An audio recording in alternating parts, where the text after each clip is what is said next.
that Charlotte? What could she want with Lapine Pauline? Pretty please with the cherry on top, Charlotte! Journalist extraordinaire! Please tell me you're joking! I read that a gang of criminals tricked the Gardamex by disguising themselves as blubber beasts. It's true, isn't it? It has to be!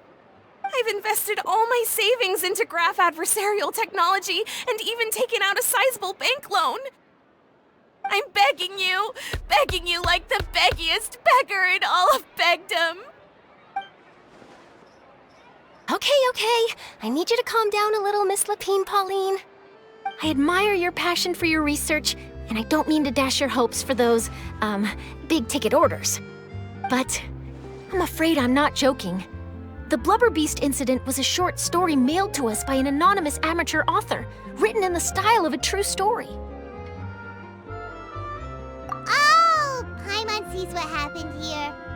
Sounds like the report Lapine Pauline read in the Steambird wasn't in the news section after all.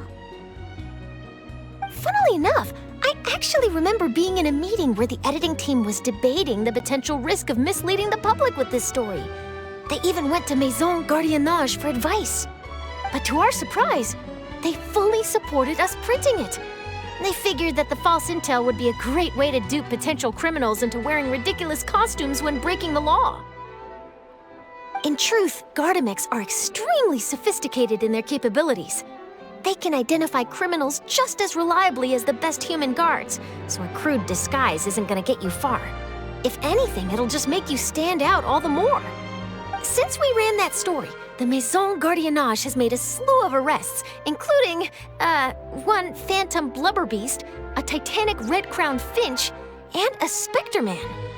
So I knew this story had helped out law enforcement, but this is the first time I'm learning of an innocent citizen being deceived by it, and investing so much mora for nothing.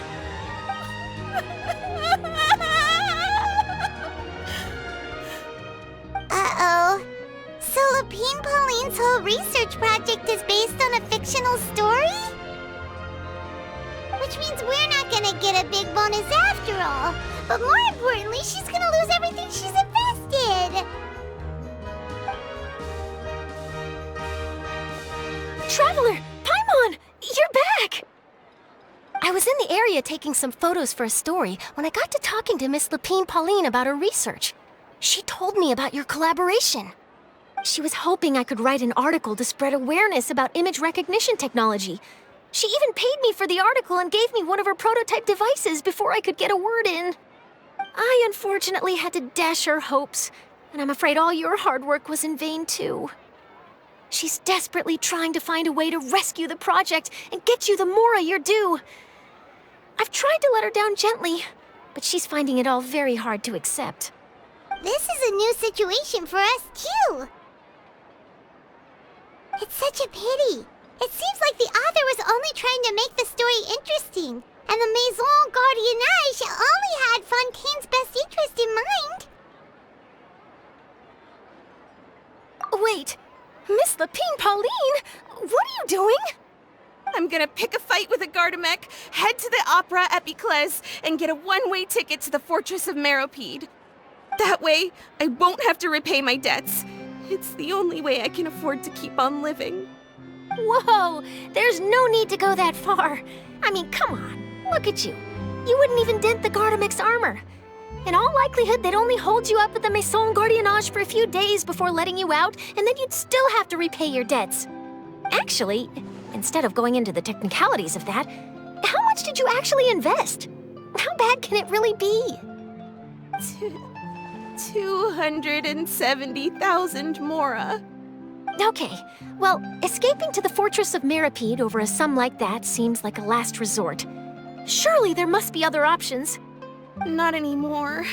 I used to be an equipment supplier to the Fontaine Research Institute before that blew to pieces, and now I'm just a small-time engineer.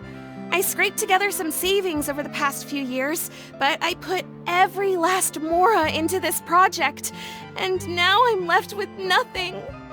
It's not just my savings that are gone. It's my whole future as a graph adversarial technology specialist and my dreams of becoming a billionaire one day.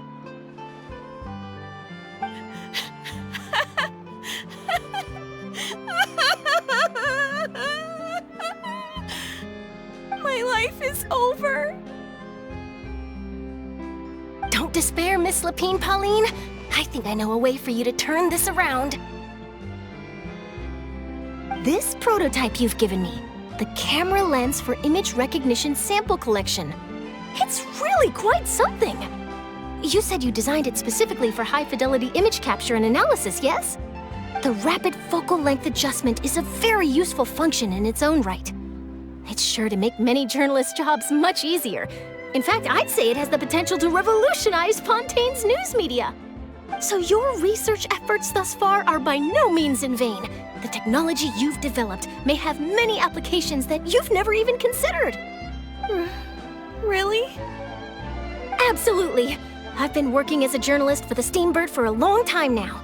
No one understands the issues we journalists face on a day-to-day basis better than me.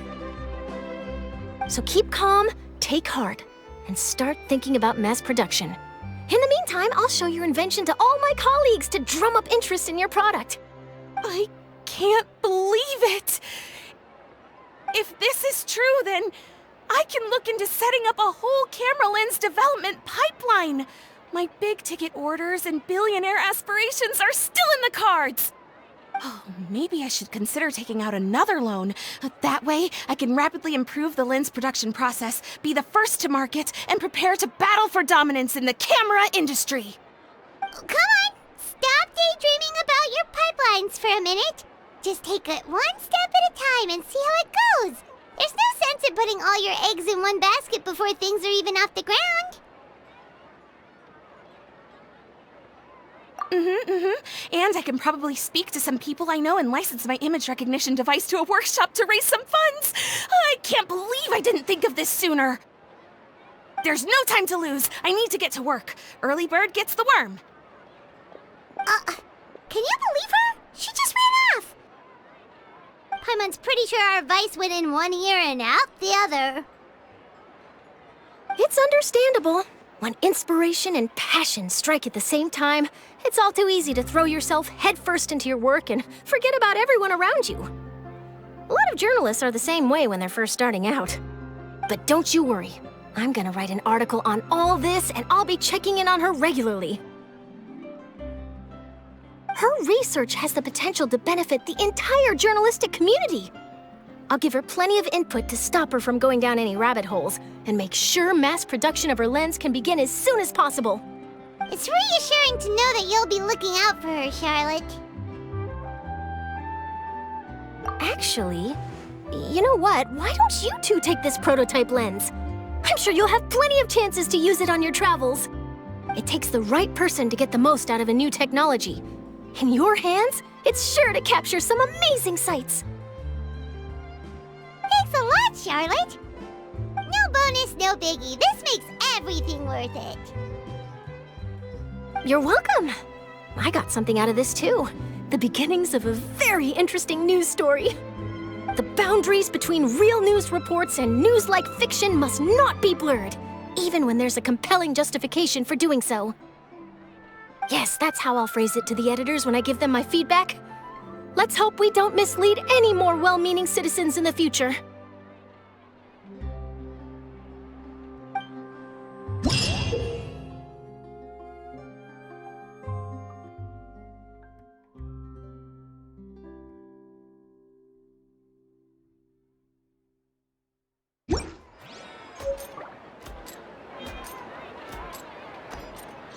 Respect must be given to the will of every creature. Each fish in the ocean swims in its own direction,